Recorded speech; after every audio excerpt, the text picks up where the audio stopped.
bo'ron chopqin bilan ostin-ustin qilib etilgan Ad qavmining payg'ambari Hud alayhissalom. Hud alayhissalom Samning navrlaridan bo'lib, Ad qavmiga payg'ambar qilib avatilgan.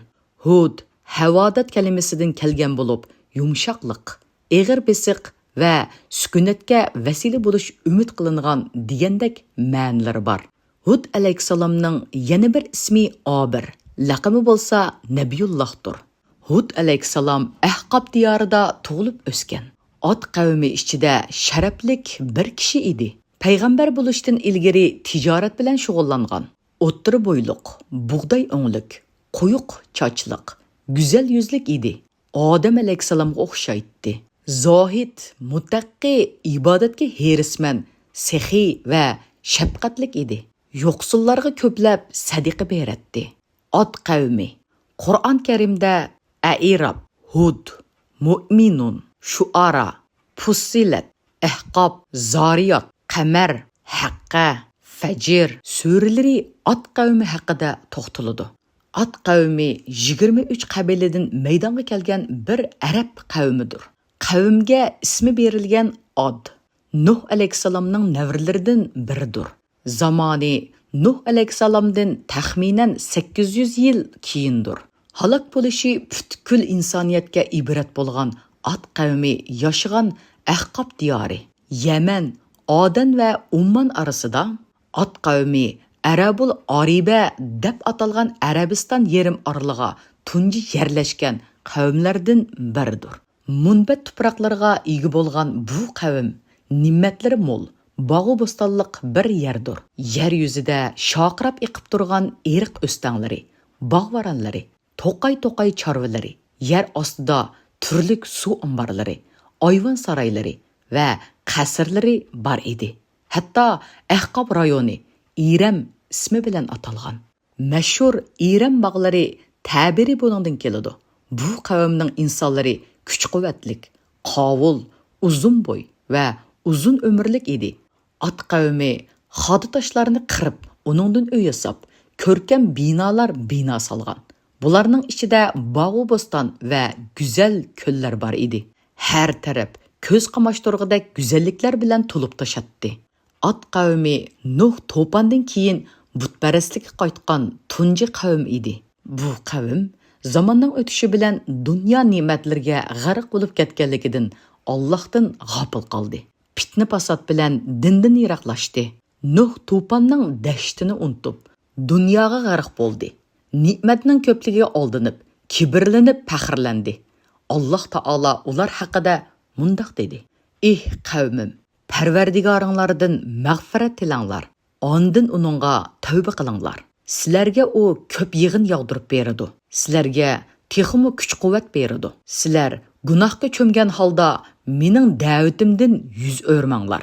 Holjat g'azablanib: "Ey Hud, jiningga voy, biz bu qadar kuchlik va ko'p turgan yerda sen bizga g'olib kelaman deb o'ylayotgamsan? O'zingning yolg'iz ekanligini bilamsan. Ham shunimi bilamsan? Bizdan har kuni 1000 dona bovoq dunyoga keladi", dedi. Natijada Holjon va Ad qavmi avlod molga mag'rurlanib Hud alayhissalomni kichik ko'rib iymon etmadi. Bu voqea Qur'onda mundaq zikr qilinadi: Ad qavmiga ularning qarindishi Hudni avatdiq. Hud: "Ey qavmim, Allohga ibodat qilinglar. Sizlarga Allohdan boshqa ma'bud, ya'ni barhaq yo'qdir. Uning azobidan qo'rqmamsizlar", dedi. Uning qavmining iymon etmagan cho'nglari: "Biz seni haqiqatan ahmoq hisoblaymiz. Biz seni albatta payg'ambarlik da'voida yolg'onchilardan deb gumon qilamiz", dedi. Hud aytdi: "Ey qavmim, men ahmoq emasman, lekin men olamlarning Parvardigori tarafidan avatilgan payg'ambarman." Qavmning Hud alayhissalomga bo'lgan qarshiligi va inkorlari Hud surasida mundaq ifodalanadi. Ular aytdi: "Ey Hud, sen bizga o'zingning rostligini ko'rsatadigan hech qanday ro'shan dalil ko'rsatmading. Sening so'zing bilan biz ilohlarimizni tashlab etmaymiz va sening payg'ambarligingga ishonmaymiz. Biz faqat seni ba'zi ilohlarimiz saron qilib qo'yibdi deymiz." Hud aytdi: Mən həqiqətən Allah'ni guvoh qilaman. Sizlərmi guvoh bo'linglar ki, mən sizlərning Allah'ni qo'yib sherik keltirgan butlaringlardan ado judoman.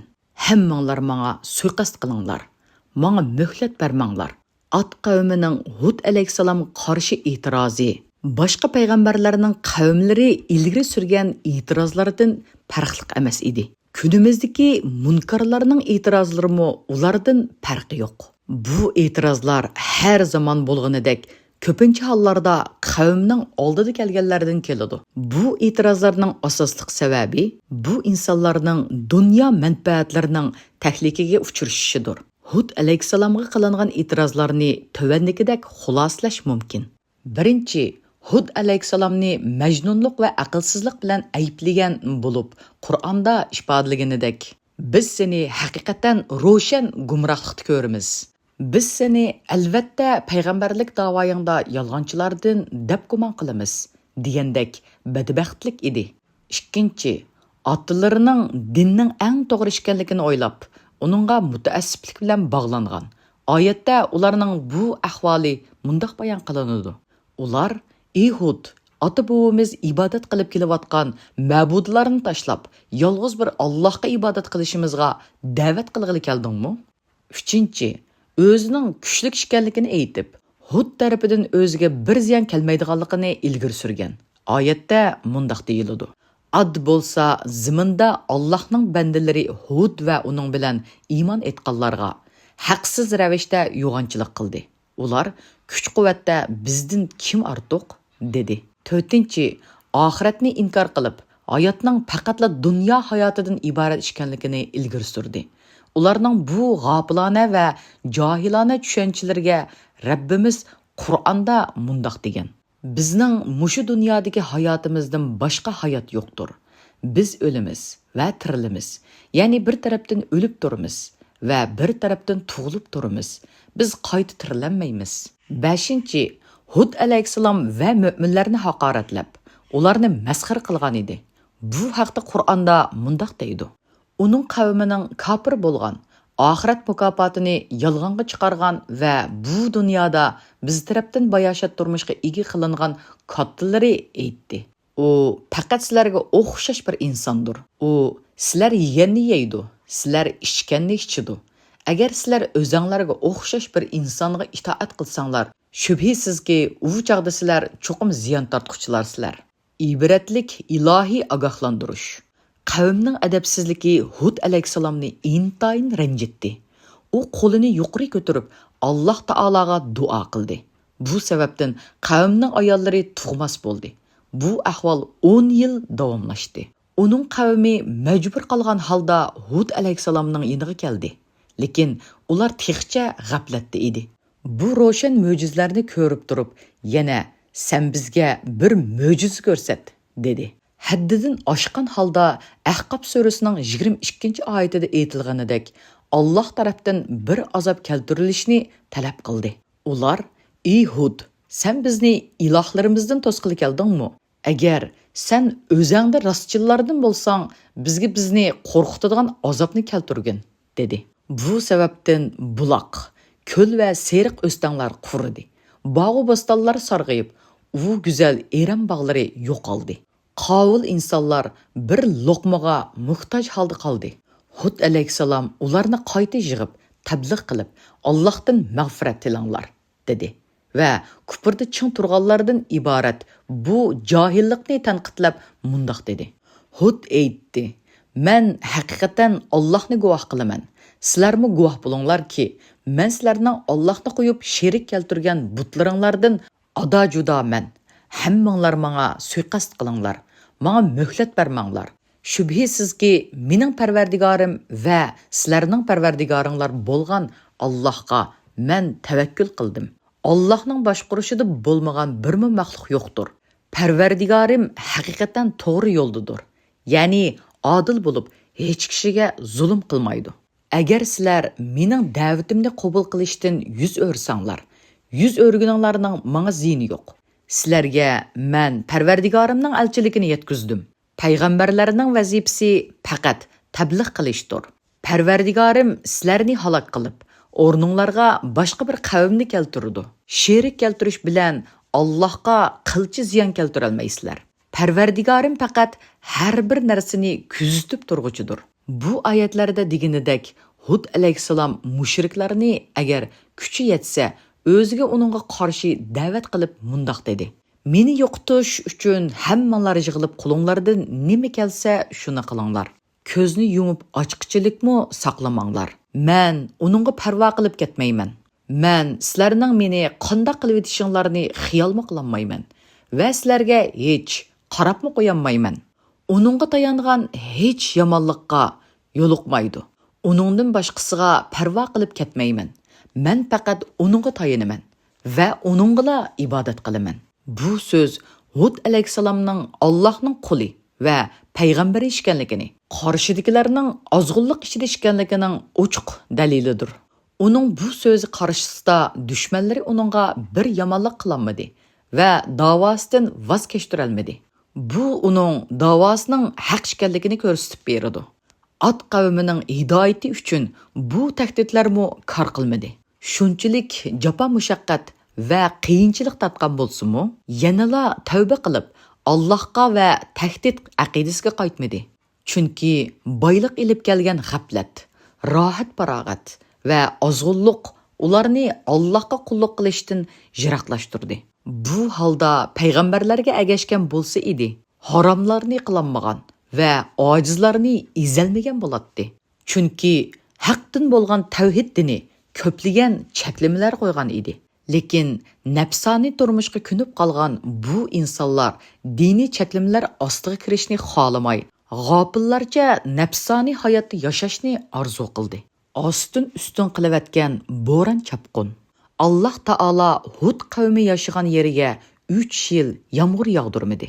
Ular yomg'ir uchun Makkaga bir hay'at avatdi. Ko'p vaqt o'tmay osmonni bulut qopladi.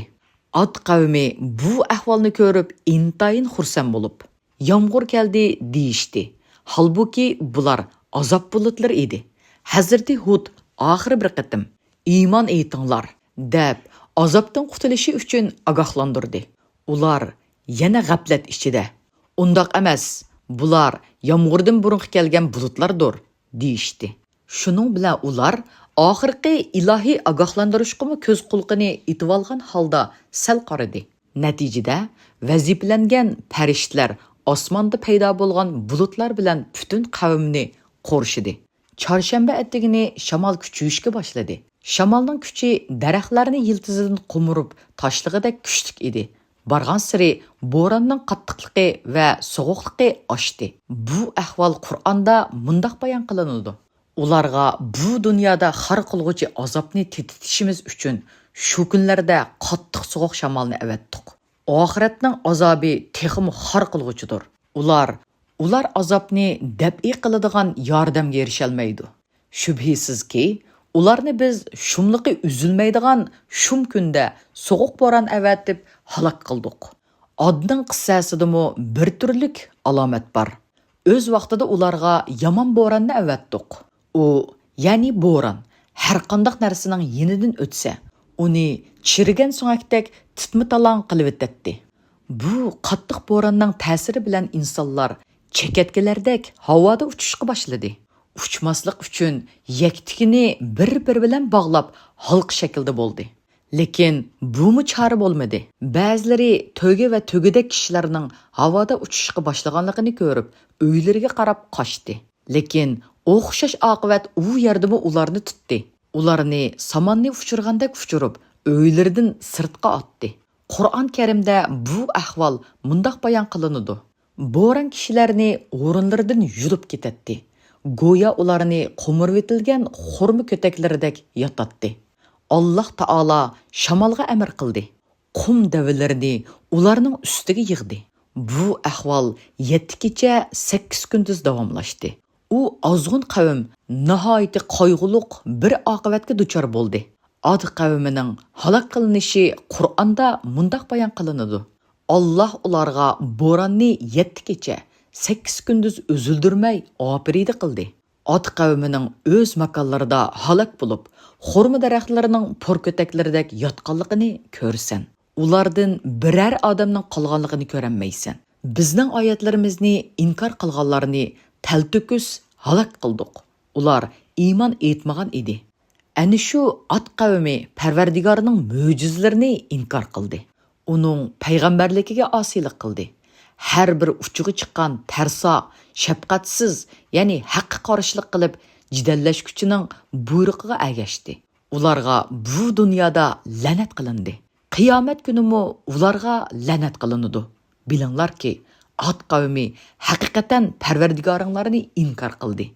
Agah bulinglarki, Hud qavmi bo'lgan Ad halok bo'lsin. Bu bo'ron kelganda Hud alayhissalom va uning agashganlar Allohning yordami bilan bu ilohiy azobdan qutulib qoldi. Azob osiy bo'lganlarning ustiga keldi. Oyat mundaq deydi. Bizning azoblash buyrug'imiz kelganida Hudni va uning bilan birga bo'lgan mu'minlarni marhamat qilib qutqazdik. Ularni qattiq azobdan xalos qildik. Tafsir olimlari bu oyatni mundaq tushundirdi.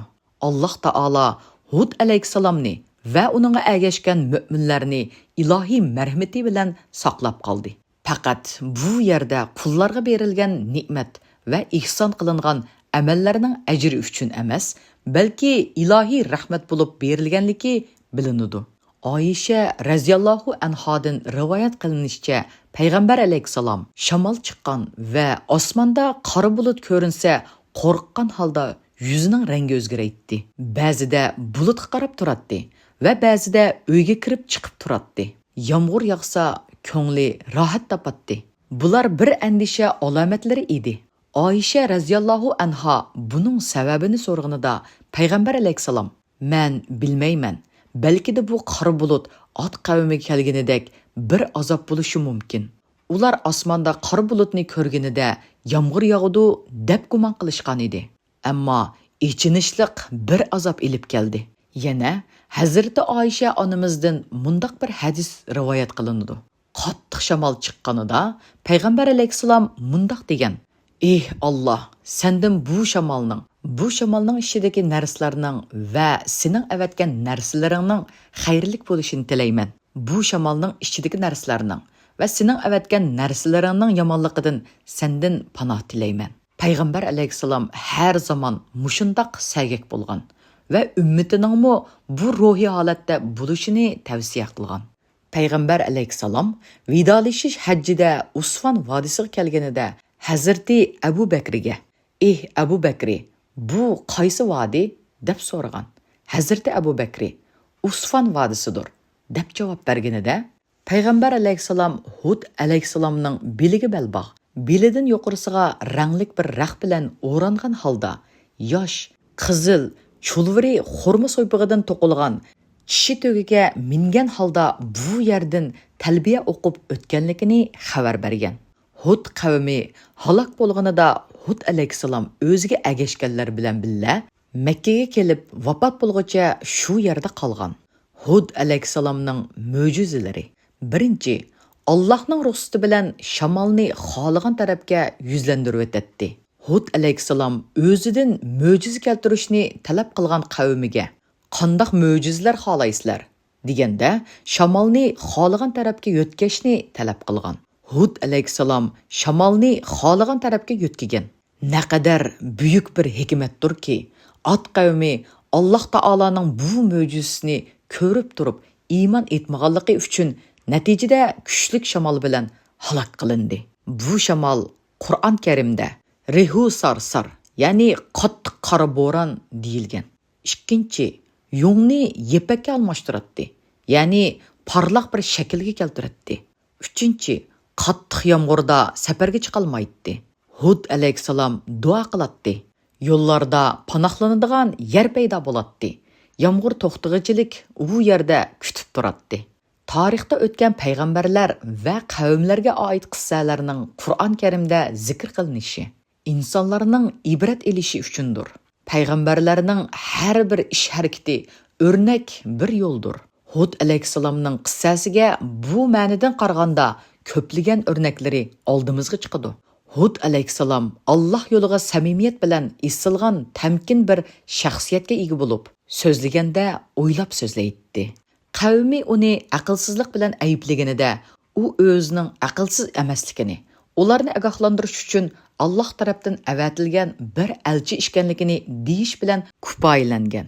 Yomonlikqa yomonlik bilan qarishlik bermasdan, balki ularga yaxshi muomala qilgan. Allohning ularning ustidagi ne'matlarni xotirlatib, bu ne'matlarga shukr qilish uchun Allohning buyrug'iga rioya qilish kerakligini aytgan. Bularning badaliga ulardan bir haq talab qilmaganligini o'z og'zi bilan aytgan. Hud alayhissalomga salom bo'lsin.